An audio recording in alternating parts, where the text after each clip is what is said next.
Essa cena é uma cena que nem sempre você tem oportunidade de vivê-la em uma noite como essa. É uma cena que nem sempre você tem oportunidade de vivê-la sabendo que quando você vai voltar para casa vai estar tudo normal. É uma cena que você nem sempre tem a oportunidade de vivê-la sabendo que tá tudo bem. Você vai chegar em casa e vai encontrar as mesmas pessoas hoje. Vai chegar em casa e vai encontrar o mesmo cenário, as mesmas roupas, o mesmo guarda-roupa. Então é uma cena que, apesar de ter me dado vontade de chorar também junto com eles, é uma cena que me mostra que hoje está tudo bem. Não olha para quem está do seu lado e fala que assim, está tudo bem. Mas tem algumas lições que a gente precisa aprender hoje. Eclesiastes capítulo 7.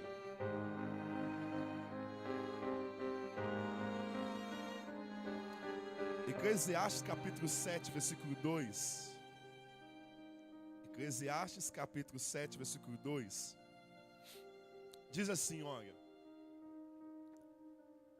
melhor é ir numa casa onde há luto, um cortejo ou um culto fúnebre, do que ir numa casa onde há um banquete, onde há uma celebração, onde há uma festa. Porque na casa onde há o cortejo, está ali o fim de todos os homens. Então o nosso coração se aplica ao conhecimento. Na casa onde há um cortejo, onde há um funeral, ali está o fim de todos os homens. Então o nosso coração se aplica à reflexão. Amém ou não amém? Pode só baixar um pouquinho o fundo do retorno. E hoje a gente está aqui nesse culto, nesse encontro chamado Saia do Caixão, por uma noite de reflexão no meio dessa campanha. Porque o maior problema da vida não é a morte.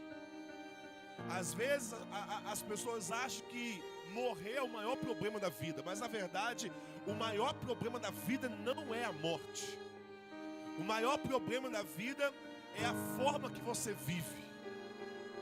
O maior problema da vida não é morrer, porque a morte ela é iminente para todos. O maior problema da vida é você simplesmente chegar nesse momento, seja aqui dentro, ou seja como aqueles que choram, e você perceber que você carrega muitas dores, amarguras e arrependimento. O maior problema da vida é esse. Por isso essa noite é uma noite de nós respondermos 3 perguntas. Olha para quem está do seu lado e fala para ele assim: 3 perguntas nós precisamos responder nessa noite. Quem está comigo diga amém. Primeira pergunta. Baixa um pouquinho ainda o fundo, por favor. A primeira pergunta é: o que você diria para você mesmo se você pudesse se ver nesse caixão? O que você diria para você mesmo se você tivesse a opção de, uma vez que você estivesse dentro do seu próprio caixão, você também tivesse a oportunidade de falar alguma coisa para você? O que você faria se por algum motivo você tivesse a oportunidade, naquele dia da sua morte, a sua família colocou ali as coroas, você está numa capela, você está em uma igreja, mas se você também tivesse a oportunidade de estar diante de você mesmo, diante dos seus amigos, diante da sua família, e você tivesse a oportunidade de falar alguma coisa para você, o que você falaria? Porque essa talvez seja a maior pergunta da noite. Eu sou o pastor mais novo que eu conheço com o maior número de culto fúnebre das costas. Já fiz muito culto fúnebre. Pastoreei numa igreja madura onde muitas pessoas morriam. Já acompanhei muita gente à beira da morte. E é interessante. Quando a pessoa está à beira da morte, quando ela sabe que não tem muito tempo pela frente, eu nunca vi uma pessoa no leito de hospital ou à beira da morte, ela se queixar e ela falar assim: pastor, eu preciso, pastor, que alguém fique com um relógio novo que eu comprei. Pastor, estou preocupado com o meu carro, pastor. Quem é que vai ficar com o meu carro? Eu nunca vi. Eu nunca vi alguém no leito da morte, aí em cima de uma maca de hospital, preocupado. Mas e a casa? Quem é que vai cuidar da minha casa? Eu nunca vi. No leito de hospital, à beira da morte, o que as pessoas sempre falam é: pastor, eu queria ter pelo menos mais um mês de vida, para que eu pudesse fazer algumas coisas diferentes. Eu queria ter pelo menos mais um mês de vida, para que eu pudesse abraçar quem eu tive muito tempo para abraçar, mas não abracei porque eu achei que teria todo o tempo do mundo. Eu queria ter mais um mês de vida para eu poder tomar coragem e pedir perdão. Eu queria ter pelo menos mais um mês de vida para eu poder fazer coisas que eu não fiz. Eu não fiz por medo, eu não fiz porque eu tinha medo de ser julgado, eu não fiz porque eu tinha medo de fracassar, eu não fiz porque eu tinha medo de que se desse errado, algumas pessoas iriam me julgar dizendo que eu passei vergonha. Eu não fiz porque eu fui cabeça dura demais, orgulhoso demais. Porque quando você sabe que você tem apenas alguns dias de vida, ou talvez algumas poucas horas de vida, você vai perceber que a coisa mais valiosa da vida não são as coisas, mas são as pessoas e aquilo de bom que você deixou de fazer. Eu nunca vi alguém preocupado com coisas nesse final. Eu nunca vi alguém preocupado com os pertences, com aquilo que comprou, com aquilo que adquiriu. Mas no final da vida você vai perceber que a única coisa que importa verdadeiramente são as pessoas que você amou ou deixou de amar. São as pessoas que você amou ou recusou o amor que você sentia por elas. Então a primeira pergunta nessa noite é: o que você diria para você mesmo? Talvez você olharia para você mesmo e você diria: por que você gastou a sua vida toda assim? Por que você não aproveitou mais o seu pai? Por que você não aproveitou mais a sua mãe? Por que você permitiu que aquela inimizade durasse tanto tempo? Por que você permitiu que o seu egoísmo tirasse de você as pessoas mais importantes da sua vida? Talvez você estivesse no seu próprio culto fúnebre e você olhasse para o lado, você iria se surpreender com as pessoas que ali estavam e com as pessoas que talvez não estavam. Talvez você iria se surpreender se perguntando: meu Deus, cadê ela? Cadê eles? Cadê? Porque talvez quem está aqui no caixão hoje foi aquele jovem que a mãe passou a vida toda, anos falando com ele: ei, sai do meio dessa companhia. Talvez quem está aqui no caixão hoje é aquela menina que a mãe falava com ela assim: para de andar com ela, não é amizade para você.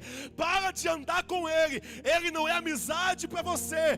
Talvez quem está aqui nesse caixão hoje é aquele rapaz que o pai brigava com ele, ameaçava, dava tapa na cara e dizia: sai desse meio, sai dessa amizade, sai dessa boca. Você não está vendo que está todo mundo indo, está todo mundo morrendo? Você não está vendo que as pessoas estão se perdendo aí?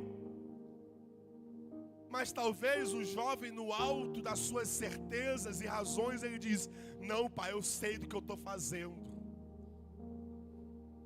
Não, pai, eu sou bicho solto, quem cuida de mim sou eu e Deus.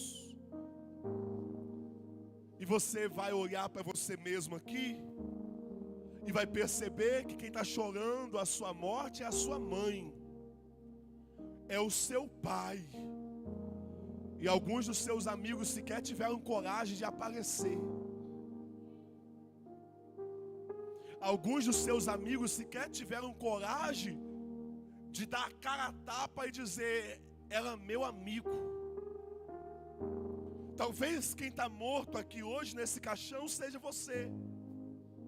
Ou talvez essa é a história de alguém que já deveria estar morto, mas só não está porque Deus, pela sua infinita misericórdia, está poupando a sua vida por causa da oração da sua avó. Está poupando a sua vida por causa da oração da sua mãe. Talvez quem está morto aqui hoje é um jovem ou uma jovem que passou a vida toda ouvindo: sai desse lugar, não ande com ela, não ande com ele. Mas quando você vai perceber, está tarde demais. E a pergunta que eu te faço hoje é: o que você diria para você mesmo se você estivesse aqui? Talvez você diria assim: por que você não ouviu sua mãe? Por que você não ouviu seu pai? Por que você não ouviu o seu pastor? Por que você não se batizou naquele ano que você deveria ter se batizado? Por que você não escolheu a igreja? Porque você tantas vezes esteve na igreja, ouviu tantos cultos, estava lá com o Fábio, estava lá com a juventude. Por que você não entregou sua vida para Jesus? O que você diria se você estivesse no seu próprio caixão? O que você perguntaria para você mesmo se você estivesse no seu próprio enterro?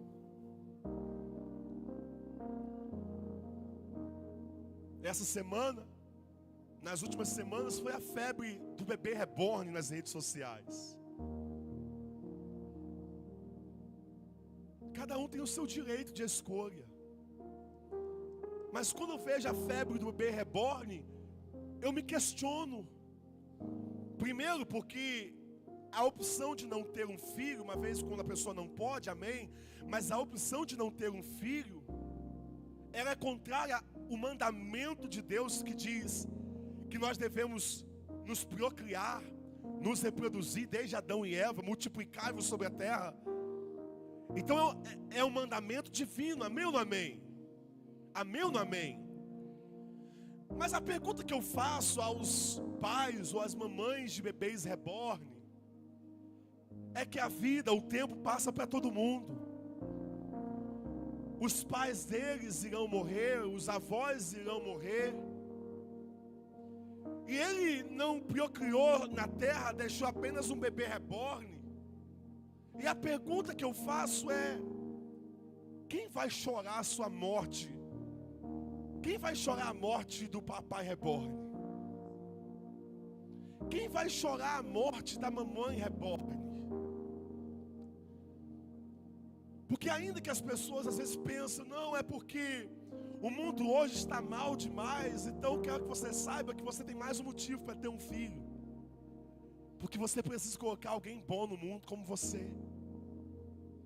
Você precisa colocar alguém justo nesse mundo como você.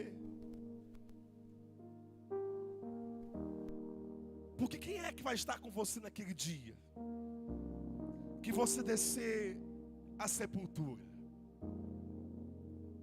Quem é que vai estar lá para te enterrar? Quem é que vai estar lá para te descer? Alguns amigos, alguns familiares. Mas como seria para essa pessoa olhar dentro do caixão? Talvez o esposo já morreu, ou talvez a esposa já morreu. Mas olha para o lado e procura o seu. Cadê?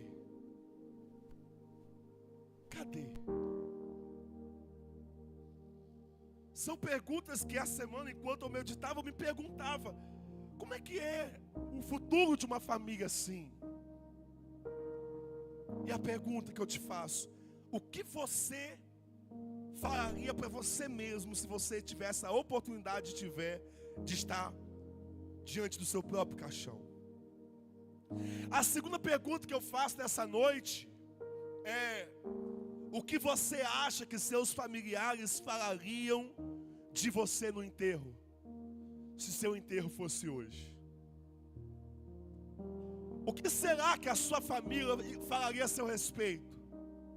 Será que eles iriam tecer elogios como: ah, ele amava a família, ah, é um avô babão, era um pai amoroso, meu Deus, ele fez tudo pelos filhos, ele fez tudo pelas filhas? O que será que seus familiares iriam dizer? Ou será que seus familiares, no final da vida, eles iriam olhar para o lado e iriam dizer assim: depois de morto todo mundo é bom? Já viu isso? Pessoas que às vezes elas eram tão complicadas, tão intragáveis enquanto viviam, que quando morre a família faz um esforço enorme para tecer elogios. Mas no fundo, o que todo mundo sabe é que depois que morre, todo mundo é bom. Essa segunda pergunta, ela me faz lembrar a morte de Dorcas. Quando diz que aquela discípula de Jesus, chamada Tabita ou Dorcas, quando ela morreu, os amigos, os irmãos em Cristo, eles saíram todos ali, e eles foram para a casa de Dorcas, e as mulheres com seus aventais, e as mulheres com as roupas, os vestidos que ganhou de Dorcas, e a palavra vai dizer que todo mundo começa a falar com seus aventais aqui, ó: esse avental eu ganhei dela, esse presente eu ganhei dela. Meu Deus, ela me deu esmola, ela alimentou a minha casa quando eu mais precisava. Porque Dorcas é um tipo de gente, é um tipo de crente que as pessoas, quando olhavam para ela ali, no ambiente da sua morte, disseram: que pena que morreu. Pergunta quem está do seu lado assim: olha, quando você morrer, as pessoas vão dizer: que pena que morreu? Ou elas vão dizer: já foi tarde?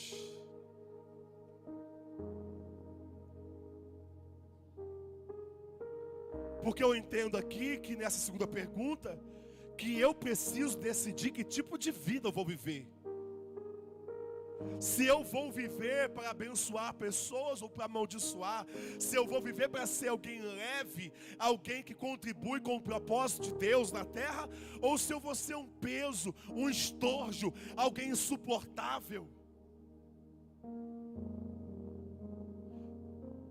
Que adianta você arrotar todos os dias e dizer assim: eu sou alguém de verdade? O que adianta você viver de forma que todos os dias você diz assim: eu sou o que eu sou, quem quiser que me aguente, quem quiser que me ature.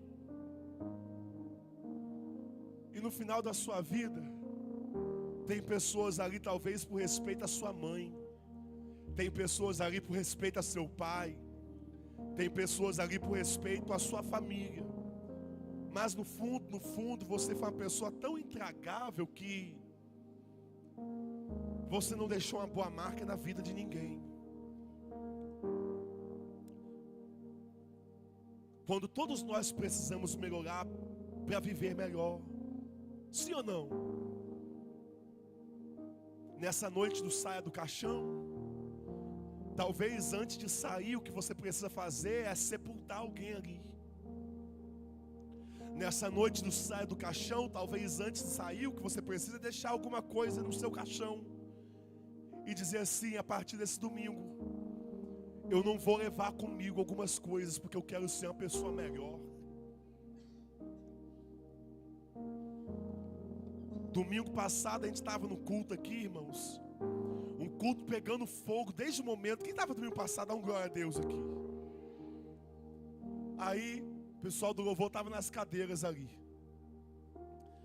Aí no meio daquela pressão, eu cheguei aqui e falei assim: tira essa cadeira daí, não sei o que, sei o que. Tava ali Kezinha sentada na cadeira. Ela não disse porque estava sentada, estava sentindo dor, tadinha. Aí depois Jordão chegou para mim e falou assim: amor, eu acho que o Kezinha se estressou ou aconteceu alguma coisa, depois que você falou, o Kezinha estava chorando. Irmão, como que eu confesso no coração, minha esposa está aqui, como que eu chorei essa semana? Eu nunca pensei em deixar a igreja, mas como que eu pensei essa semana? Porque eu não fiz ignorância com ela não, irmão. Eu não estava com raiva não. Quem convive comigo sabe como é que a gente é. Mas como que o fato de eu ter machucado ela ali, irmão, eu falei assim: meu Deus, até quando eu vou ser assim? Esse temperamento que ainda que eu diga, eu não tive maldade nenhuma em ter machucado, mas eu sei que eu machuquei porque a minha forma de falar, afoita, impulsiva, machucou ela. E eu orei, eu falei: Deus, eu não quero ser assim, Senhor. E sabe por que eu estou falando isso? Porque não adianta a gente simplesmente falar assim: não, eu sou o pastor, eu sou assim mesmo, e quem convive comigo tem que me aceitar do jeito que eu sou. Não. Não adianta a gente achar que as pessoas são obrigadas a engolir a sua personalidade não tratada, seu domínio próprio não tratado, suas dificuldades, porque as pessoas não são. Somos nós que precisamos decidir se nós seremos um bom perfume de Cristo nessa vida, ou se nós seremos pessoas intragáveis, que no final da vida alguém vai ter que olhar e vai ter que fazer um esforço muito grande. Porque a gente acha que as pessoas devem alguma coisa a gente. A gente acha que as pessoas devem nos aceitar. Quanto a palavra diz: não vos conformeis com esse mundo, mas transformai-vos pela renovação do vosso entendimento. A pergunta então é: o que as pessoas vão dizer? O que as pessoas vão falar, irmão, de você? Que você no trabalho era intragável,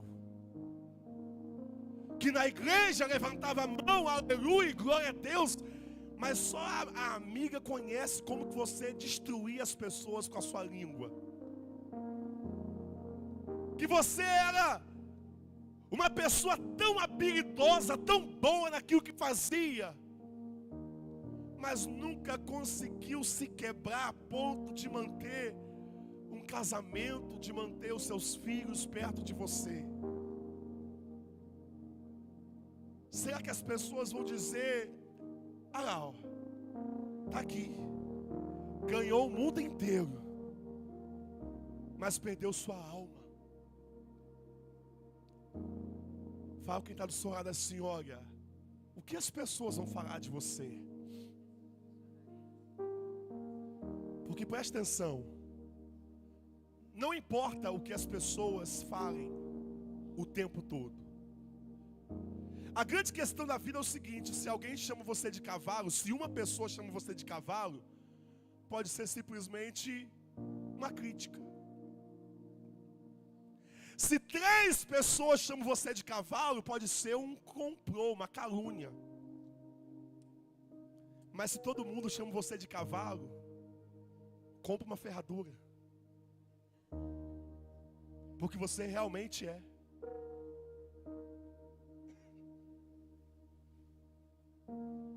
Se todo mundo diz que você é, talvez você seja.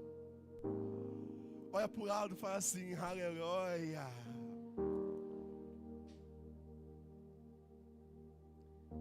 E a terceira pergunta é: o que você queria que as pessoas dissessem para você realmente nesse dia? Pergunta quem está do seu lado assim: o que você queria, o que você gostaria que as pessoas dissessem a seu respeito nesse dia? Fala assim, vai ficar mais leve agora. Não, fala quem está do seu lado, vai ficar mais leve agora. Porque talvez essa noite aqui agora, e a gente entre, é noite de você sair do caixão. Mas não é só noite de você sair do caixão, mas é noite também de você tirar do caixão tudo aquilo de bom, que se você não despertar para viver, você vai levar consigo por esse caixão. Eu não quero levar algumas coisas para o caixão comigo. E eu quero declarar nessa noite, em nome de Jesus, que tem coisa que você vai deixar no caixão, mas tem coisa que você vai tirar do caixão. Tem coisa que você não vai carregar para o seu caixão. O que é isso, pastor? Tem pessoas aqui que têm projetos de vida maravilhosos, que se você não despertar para vivê-los, vai para o caixão que você não deveria ir. Você sabe que o lugar onde mais existem sonhos no mundo é no cemitério? O lugar onde mais existem sonhos e sonhadores no mundo não são nas empresas, não são nas academias, nas faculdades, onde as pessoas estão ali se formando para ser alguma coisa. O lugar onde mais existem sonhos no mundo é no cemitério. Porque lá no cemitério existem milhares e milhares de sonhos e projetos de vida que as pessoas passaram a vida toda dizendo: ah, um dia eu vou, ah, um dia, ah, se Deus me der força, ah, se eu tiver oportunidade, ah, se a porta se abrir. E Deus está falando: já te dei força, já te dei oportunidade, já abri a porta, você não está vivendo ainda porque você não quer. Eu particularmente, tem coisas que eu não quero levar comigo. Eu não quero ir para o caixão levando pelo menos umas 7 igrejas para dentro do meu caixão. Por que, pastor? Porque você matou a igreja? Não, porque era para eu ter implantado no mínimo umas 7 igrejas, igual a Central dos Sonhos, para abençoar a cidade, talvez o estado. Mas eu fiquei esperando o tempo todo o bom momento, quando Salomão diz: aquele que observa o vento nunca semeará. Ou seja, aquele que fica esperando as condições favoráveis, perfeitas para semear, nunca vai semear. Meu Deus, se eu morrer hoje, por exemplo, eu morri sepultando comigo pelo menos 7 igrejas. Eu morri e nunca me tornei bispo. É a palavra que está sobre minha vida. Eu morri e nunca me tornei bispo, porque eu nunca implantei igreja, porque eu fiquei esperando, meu Deus, 2025, não, eu acho que em 2035 a Central dos Sonhos vai estar em condição. Fala que está do seu lado assim: o tempo está passando. E enquanto você não vive esperando o momento perfeito, fala com ele assim, ó, cutuca aí e fala assim, ó: você está correndo risco. Cadê aquele filho que você disse que ia ter e até hoje não teve? Eu lembro quando a Laurinha estava com 5 anos, né, amor? 4 anos. Eu falava assim, ó: Jordana, eu tô com vontade de ter outro filho. Ah, mas a gente não tem condições, filho é caro. Aí eu botei na cabeça e falei assim, ó: quer saber? Vamos trocar de carro? Vou pegar um carro para eu fazer Uber. Se Deus abençoar para eu pegar um carro e fazer Uber além do ministério, porque é a única coisa que a gente consegue conciliar sem atrapalhar o ministério. Se Deus abrir a porta e eu pegar o carro para fazer Uber, a gente vai ter outro filho. Naquele ano eu tentei durante uns 3 meses pegar outro carro. Se eu tivesse o carro, eu ia ter outro filho. Peguei o carro, sim ou não? Nada. Peguei não. não pegamos. Dentro de mim eu falei assim, ó, quer saber? Vão ter outro filho com carro ou sem carro, vão passar fome junto, mas outro filho a gente vai ter. No início de dezembro, a gente estava aqui no altar, eu falei assim, irmão, ó, a gente vai ter outro filho ainda. Quando foi no início de dezembro, na mesma semana, aleluia. Era início de dezembro, quando era início de janeiro, já não foi assim, ó, tô atrasado, hein? É mesmo? E já saiu da roça, passamos lá na farmácia, fizemos o teste, batata. Diga aleluia.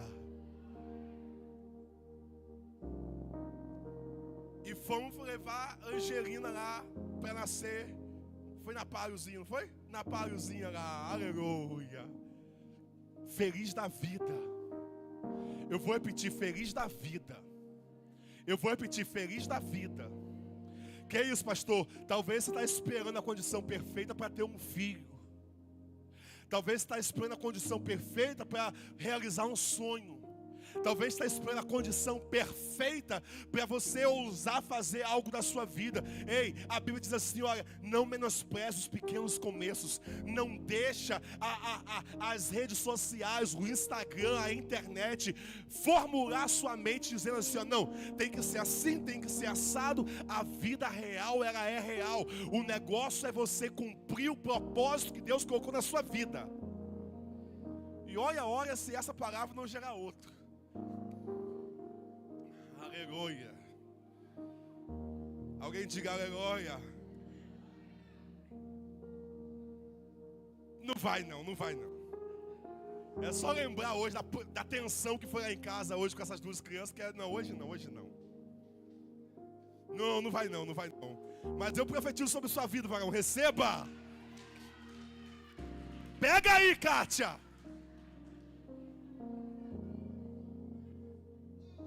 Aleluia. Mas você entende que tudo que quando eu falo uma história pessoal não é sobre mim, é para espelhar a sua. Então olha para estar do seu lado, fala com esse, ó, não leva para a sepultura não os sonhos mais legítimos da sua vida. Não retarda não. Se seu propósito é ir para a faculdade, vai sem medo. Se seu propósito é empreender, vai sem medo. Mas pastor, e se eu errar? E se eu fracassar? Ei, aqui dentro ninguém sente vergonha não. Aqui dentro ninguém sente dor não. Vergonha, fracasso, tudo isso não passa de opinião das pessoas. O que importa é se você tiver essa oportunidade de estar no seu próprio sepultamento, você olhar para você e falar assim, ó, você viveu, hein? Você fez tudo o que desejou fazer. Você fez tudo o que sonhou fazer. Fizeram cara feia, disseram que não ia conseguir, disseram que você era incapaz. Mas o que importa é que, bichinho, você foi corajoso, você foi corajosa e viveu.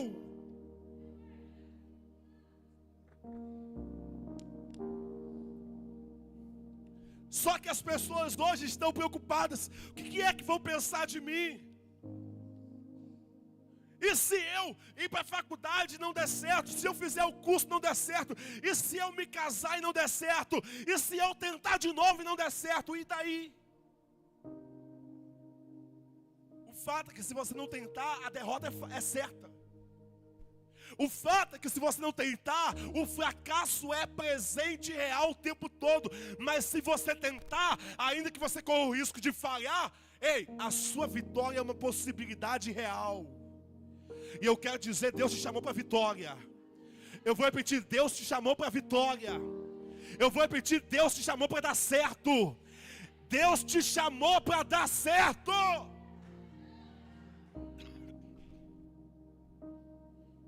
O que você vai falar? O que é que vão falar de você? Cadê o livro que você ia publicar e não publicou? Cadê a música que você ia gravar e não gravou? Cadê o sonho que você iria realizar e não realizou? Cadê aquela coisa boa, legítima, que estava no seu coração de fazer, de viver e você não viveu? Por quê? Por causa do medo, por causa da opinião das pessoas, porque você estava com medo de viver, estava com medo de simplesmente fracassar. Só que enquanto você vive com medo, você ainda não aprendeu a viver. Eu vou repetir, enquanto você vive com medo, você ainda não aprendeu a viver. Essa noite é uma noite para você entender a consciência da morte. Só que a gente é crente, a gente não é ímpio não, amém ou amém? Crente não tem medo da morte. Eu vou repetir, crente não tem medo da morte.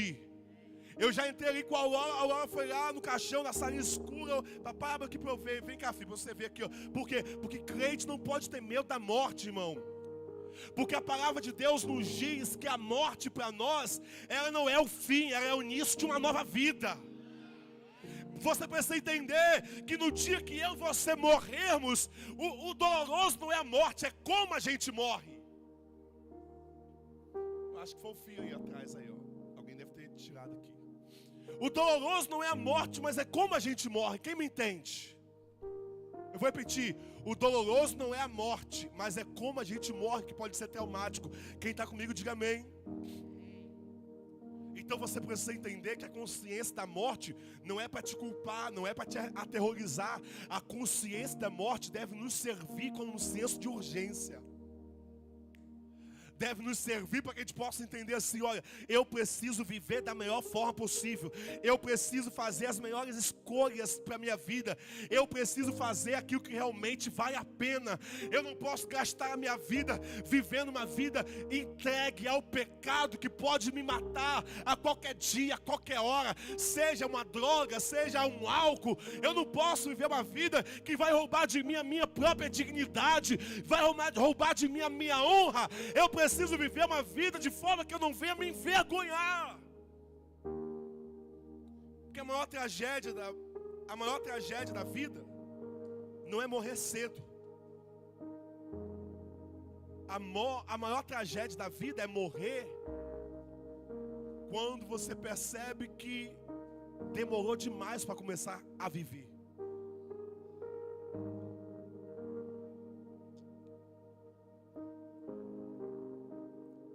Há um estudo que mostra que pessoas vivem melhor depois de ter experimentado a quase morte. O que é isso, pastor? Pegaram pacientes em estado terminal de câncer e começaram por longos anos estudando o comportamento deles. Pessoas que estiveram na beira da morte, pessoas que estiveram ali na iminência de morrer, e pegaram, fizeram levantamento de como que eles eram antes da morte. Foram para a esposa, para o esposo, para o familiar. Como é que ele era? Assim, assado, orgulhoso, presunçoso, intragável, só trabalho, brigava por tudo. Aí depois dessa quase morte, começaram a acompanhar as mesmas pessoas. Como é que ele está depois dessa morte 3 meses depois? Como é que ele está depois da quase morte 1 ano depois? Como é que ela está depois da quase morte 3 anos depois? E sabe o que constataram? Pergunta o que, pastor? Todos eles se tornaram pessoas melhores depois de uma quase morte, porque eles começaram a viver melhor depois de quase morrer. Fala quem está do seu lado, você não vai precisar de uma quase morte para viver melhor. Fala quem está do outro lado, você não vai precisar de uma quase morte para viver melhor. Sabe o que é esse culto? Hoje Deus está batendo na tampa do seu caixão. Deus está batendo a tampa da sua consciência hoje. Deus está batendo a tampa do seu caixão hoje, está falando assim, ó, hoje eu quero tirar você do caixão para você viver melhor. Hoje eu quero tirar você do caixão para você escolher melhor as amizades da sua vida. Hoje eu quero tirar você do caixão para você fazer escolhas mais sábias. Hoje eu quero tirar você do caixão para que você hoje decida viver uma vida que realmente você tenha prazer em viver. Hoje eu quero tirar você do caixão para você chegar na sua casa hoje e falar com a sua mãe: mãe, eu te amo. Mãe, obrigado por tudo que a senhora tem feito por mim. Hoje é uma noite de você sair do caixão e talvez procurar o seu pai, que você está brigado com ele, e dizer: pai, me perdoa, pai, eu te amo. Mas pastor, é porque o senhor não conhece meu pai, mas eu conheço você. E eu sei que você é uma pessoa de bom coração. A Bíblia não diz que você tem que amar o seu pai, a sua mãe, se eles forem bons com você, não. A Bíblia diz que você tem que honrar. E honrar é simplesmente aceitá-los do jeito que eles são. Porque o jeito que eles são é um problema deles. Mas o jeito que você escolhe ser é um problema seu. Hoje é noite de você sair do caixão e dizer assim: olha, eu não vou terminar 2025 sem começar o projeto que Deus tem para mim. Eu não vou terminar 2025 sem começar a viver a vida que realmente vale a pena viver. E a vida que realmente vale a pena viver é uma vida em obediência a Deus.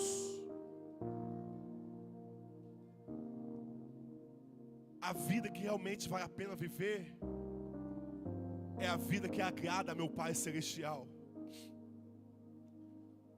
Fica de pé no seu lugar em nome de Jesus. Pode vir o ministério de louvor.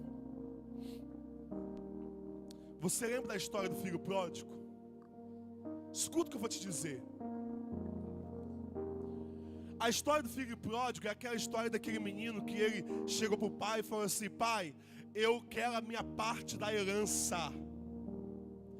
Eu quero o meu dinheiro, eu quero o que me pertence, eu quero o que é meu. E o pai, repartindo a herança entre o filho mais novo e o filho mais velho, pegou a herança e deu o filho mais novo. E a Bíblia vai dizer que aquele menino pegou a herança dele, a fazenda, e foi para uma terra distante, e gastou toda a fazenda do pai vivendo dissolutamente. Ele gastou toda a herança do pai vivendo uma vida pecaminosa, gastando dinheiro com jogatina, com mulheres, com prostituição.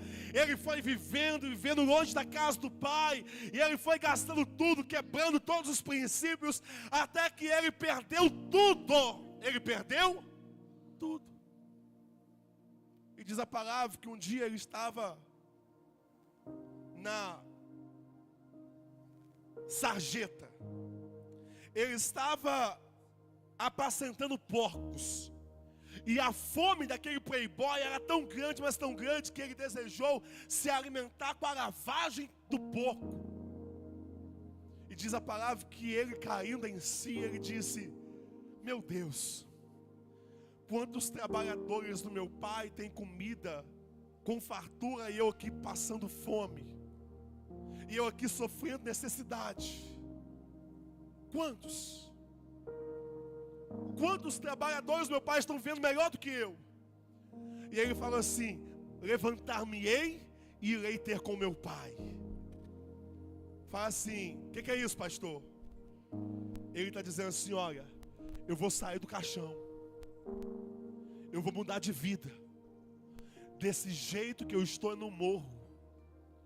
E diz a palavra que aquele menino, ele voltou para o pai, e em voltando ele para o pai, ele foi ensaiando discurso: quando eu chegar lá, vou dizer: pai, pequei contra os céus, pequei perante ti, eu não sou digno de ser chamado seu filho, trata pelo menos como um dos teus empregados, meu pai. E ele foi ensaiando, e quando o pai o avistou, diz a palavra que o pai saiu correndo em direção a ele, de longe. O pai está vendo ele, de longe, o pai reconhece ele, e o pai vai correndo em direção a ele. E quando ele vai se encontrar com o pai, Ele diz: pai, eu pequei contra os céus. O pai cala ele. E o pai o abraça. E o pai o beija. E o pai chama os empregados e fala assim: olha, prepare aí, gente, o melhor bezerro. Traga-me o anel.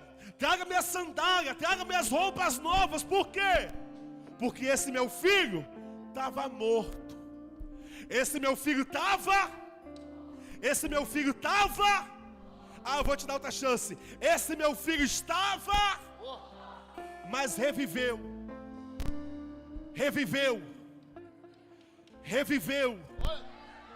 Sabe o que eu aprendo?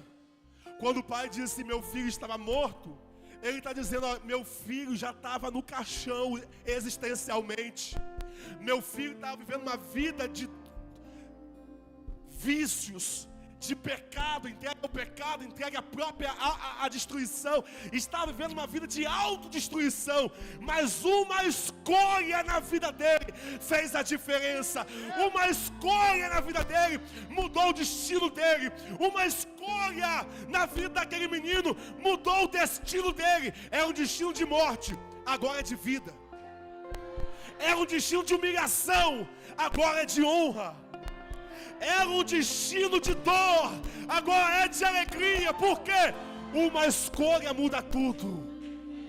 Uma escolha muda tudo. E sabe o que é interessante? O pai faz um banquete. Aí o filho mais velho chega, olha e fala assim: ué, festa na casa? Que houve? Os empregados dizem: meu filho, o seu irmão voltou. E seu pai fez uma festa para celebrar o retorno dele. E o irmão mais velho, não entendendo, fala assim: como? Eu estou aqui há tanto tempo. Eu estou aqui, eu faço tudo certo e meu pai não faz nada para mim. E aí agora vem esse menino aí, e ele fala com o pai: esse teu filho gastou toda a sua herança e você faz festa para ele. E eu estou aqui te servindo o tempo todo e o senhor não me dá nem um cabritinho. Sabe o que eu vou aprender aqui? O que o irmão mais velho não entendia é que o amor do pai, que representa a paternidade de Deus, é isso que Jesus está ensinando. A paternidade de Deus não é um amor que trabalha com meritocracia. Não é um amor que trabalha com merecimento. Porque aquele menino gastou tudo, perdeu tudo, queimou tudo, gastou, perdeu, queimou. Ele não merecia. Mas quem disse que com Deus é por merecimento? Eu vou repetir. Quem disse que com Deus é por merecimento? O amor de Deus não é por merecimento. Sabe para que nós estamos em campanha, o grande despertar? A nossa campanha não é para merecermos algo de Deus. A nossa campanha é para conquistarmos o que já temos direito. Mas Satanás segura, retém. Assim como a resposta já havia dito para Daniel. Daniel precisou orar e jejuar para a resposta vir. Mas Deus já havia liberado. Nós estamos aqui porque somos amados. Levanta suas mãos e diga assim: Senhor, obrigado. Levanta bem alto suas mãos e fala: Senhor, obrigado. Eu não mereço. Não estou aqui por merecimento. Mas é porque o Senhor me ama. Diga obrigado, Senhor. Tudo que você precisa hoje é de uma decisão. Tudo que você precisa hoje é de uma decisão que diga assim: olha, eu vou sair do caixão. Eu vou entregar minha vida para Deus. Eu vou voltar para Jesus. Eu vou ser uma pessoa melhor a partir de hoje. Se até o pastor reconhece uma fraqueza dele, por que eu não reconheço a minha? Se até o pastor reconhece um espinho na carne dele, por que eu não reconheço o meu? Eu vou mudar. As pessoas em casa dizem que eu sou egoísta, dizem que eu sou orgulhosa, eu vou mudar. Eu vou sair do caixão hoje. Eu vou deixar no caixão que tem que ficar. Mas o que é bom, eu vou trazer comigo. E eu vou viver a melhor vida a partir de hoje. Eu vou viver a melhor vida que eu puder viver a partir de hoje. Eu serei mais manso, mais santo, mais amável, mais humilde, mais amante do meu Deus. Quem me entende nessa noite? Se tem algo na sua vida que você entende que você precisa deixar no caixão hoje, é ruim. Você precisa deixar no caixão hoje. Você vai sair do seu lugar e vai vir no altar para a gente orar. Mas se tem algo na sua vida também que é bom e você não pode levar para o caixão com você, você também vai vir no altar hoje. Você vai vir dizendo: Senhor, eu não quero enterrar comigo o que é bom. Eu não quero que permaneça no caixão da minha vida o meu sonho, o meu projeto. Eu creio num Deus que realiza sonhos. Eu creio num Deus que me tira da cova. Eu creio num Deus que me tira da humilhação, porque Ele tira o pobre do pó e do monturo e o faz assentar entre os príncipes do seu povo. Esse é o seu Deus. Fala quem está do seu lado: esse é o seu Deus. Fala com ele: o seu Deus, o meu Deus. Não, me ajuda, fala com ele: o meu Deus tira o pobre do pó, da humilhação e do monturo